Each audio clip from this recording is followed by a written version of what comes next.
എല്ലാവർക്കും സുഖമാണെന്ന് വിശ്വസിക്കുന്നു. ജനുവരി മാസത്തിൽ വിതരണം ചെയ്യുന്ന 62 ലക്ഷം പെൻഷൻ ഗുണഭോക്താക്കൾക്കാണ് 3200 രൂപ വീതം അനുവദിച്ചിട്ടുള്ളത്. ഇതിൽ മസ്റ്ററിംഗ് പൂർത്തീകരിക്കാത്തവർക്ക് പെൻഷൻ മുടങ്ങും. അതോടൊപ്പം തന്നെ കേന്ദ്രം നൽകുന്ന പൈസ ലഭിക്കുന്ന ആളുകളും അറിഞ്ഞിരിക്കേണ്ട ഏറ്റവും പ്രധാനപ്പെട്ട അറിയിപ്പുകളാണ് വീഡിയോയിൽ പറയുന്നത്. വീഡിയോയുടെ വിശദാംശങ്ങളിലേക്ക് കടക്കുന്നതിന് മുമ്പ് കൂടുതൽ ആളുകളിലേക്ക് ഇൻഫർമേഷൻ എത്താൻ ഷെയർ ചെയ്യുക, ലൈക്ക് ചെയ്യുക, ഫേസ്ബുക്കിലൂടെ കാണുന്ന ആളുകൾ ഫോളോ ചെയ്യുക. വീഡിയോയുടെ വിശദമായ വിവരങ്ങളിലേക്ക് വരാം. സംസ്ഥാനത്ത് കഴിഞ്ഞ മാർച്ച് മുതൽ പെൻഷൻ മുടങ്ങിയിട്ടില്ല.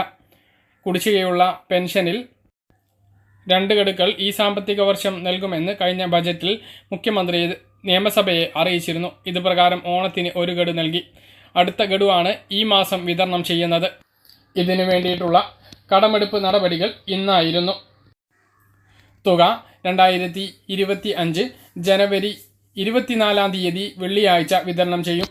വെള്ളിയാഴ്ച വൈകുന്നേരത്തോടു കൂടി ബാങ്ക് അക്കൗണ്ടുകളിലേക്ക് തുക എത്തും. കയ്യിൽ സ്വീകരിക്കുന്ന ആളുകൾക്ക് 27 തീയതി തിങ്കളാഴ്ചയോടുകൂടിയും എത്തിച്ചേരുന്നതാണ്. പെൻഷൻ ഗുണഭോക്താക്കളിൽ മസ്റ്ററിംഗ് പൂർത്തീകരിച്ചവർക്ക് മാത്രമാണ് പെൻഷൻ ലഭിക്കുക. മസ്റ്ററിംഗ് പൂർത്തീകരിക്കാത്ത ലക്ഷക്കണക്കിന് ആളുകൾക്ക് ഈ 3200 കൂടി മുടങ്ങും. എല്ലാ മാസവും 1 തീയതി മുതൽ 20 തീയതി വരെയാണ് മസ്റ്ററിംഗ് പൂർത്തീകരിക്കാനുള്ള അവസരം. ഇനിയും മസ്റ്ററിംഗ് ചെയ്യാത്ത ആളുകൾക്ക് ഈ മാസം പെൻഷൻ മുടങ്ങുന്ന ആളുകളെല്ലാം ശ്രദ്ധിക്കുക. അടുത്ത 1 മുതൽ 20 വരെയുള്ള ദിവസങ്ങളിൽ മസ്റ്ററിംഗ് ചെയ്യണമെന്ന് ഓർമ്മിപ്പിക്കുന്നു. എന്നാൽ മാത്രമേ തുടർന്നങ്ങോട്ടുള്ള പെൻഷൻ ലഭിക്കുകയുള്ളൂ. ഇനിയും കുടിശ്ശിക പെൻഷനുകൾ ലഭിക്കാനുണ്ട്.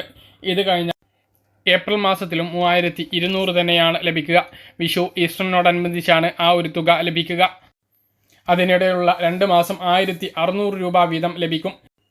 മസ്റ്ററിങ്ങിനു പുറമെ വിധവ അവിവാഹിത സർട്ടിഫിക്കറ്റുകൾ നേരത്തെ സമർപ്പിച്ചിട്ടും അത് സേവന വെബ്സൈറ്റിൽ ഉദ്യോഗസ്ഥർ അപ്ഡേറ്റ് ചെയ്യാത്തവർക്ക് കഴിഞ്ഞ മാസങ്ങളിൽ പെൻഷൻ മുടങ്ങിയിരുന്നു.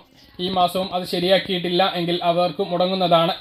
മറ്റൊന്ന്, കേന്ദ്രവിഹിതം ലഭിക്കുന്ന ആളുകൾക്കുള്ള പെൻഷൻ വിതരണത്തിൽ എല്ലാ മാസവും പല ആളുകളും കമൻറ്റിലൂടെ അറിയിക്കാറുണ്ട്. കേന്ദ്രവിഹിതം 300 ഇതുവരെ ലഭിച്ചിട്ടില്ല എന്നൊക്കെ. അത് വിതരണം ചെയ്യുന്നുണ്ട്. നിങ്ങൾക്ക് എന്തുകൊണ്ടാണ് അത് മുടങ്ങിയിട്ടുള്ളത് എന്ന് അന്വേഷിക്കുകയാണ് വേണ്ടത് എന്ന് നമ്മൾ എല്ലാ വീഡിയോകളിലും പറയുന്നതാണ്. 2 കാരണം കൊണ്ടാണ് ഈ ഒരു പെൻഷൻ ലഭിക്കാതിരിക്കുക. ഒന്ന്, ബാങ്ക് അക്കൗണ്ടിൽ ആധാർ സീഡിംഗ് നടത്തിയിട്ടില്ല എങ്കിൽ.